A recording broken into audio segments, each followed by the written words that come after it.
যুক্তরাষ্ট্রের সাবেক president Jimmy কার্টারের রাষ্ট্রীয় শেষকৃত্যানুষ্ঠানে উপস্থিত হয়েছেন সাবেক ও বর্তমান 5 প্রেসিডেন্ট। এই ধরনের দ্বিদলীয় সম্মান প্রদর্শন জিমি কার্টারের রাজনীতি ও জীবনযাত্রার মূল ভিত্তি তা স্পষ্টভাবে প্রমাণিত বলে মনে করেন অনেকে। স্থানীয় সময় বৃহস্পতিবার ওয়াশিংটন ডিসিতে জিমি কার্টারের রাষ্ট্রীয় শেষকৃত্যানুষ্ঠানে শ্রদ্ধা জানান তারা।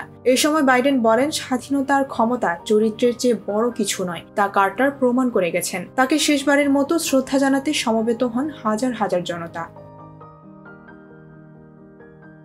পাশাপাশি দাঁড়িয়ে যুক্তরাষ্ট্রের সাবেক ও বর্তমান 5 president Donald Trump, Joe Biden, Barack Obama, George W Bush ও বিল ক্লিন্টন তারা সবাই উপস্থিত হন দেশটির 39তম প্রেসিডেন্ট জিমি কার্টারের শেষ বিদায়ের অনুষ্ঠানে।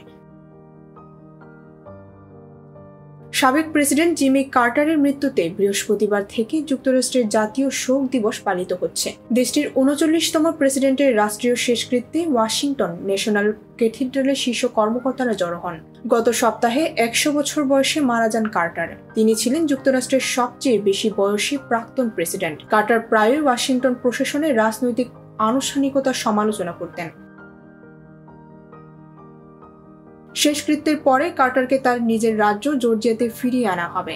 সেখানে তাকে তার 77 বছর বয়সী স্ত্রী রোজালিন কার্টারের পাশে একটি পারিবারিক কবরে শায়িত করা হবে। রোজালিন কার্টার 2023 সালের শেষ দিকে মারা যান। ডেস্ক রিপোর্ট, ভোরের পাতা।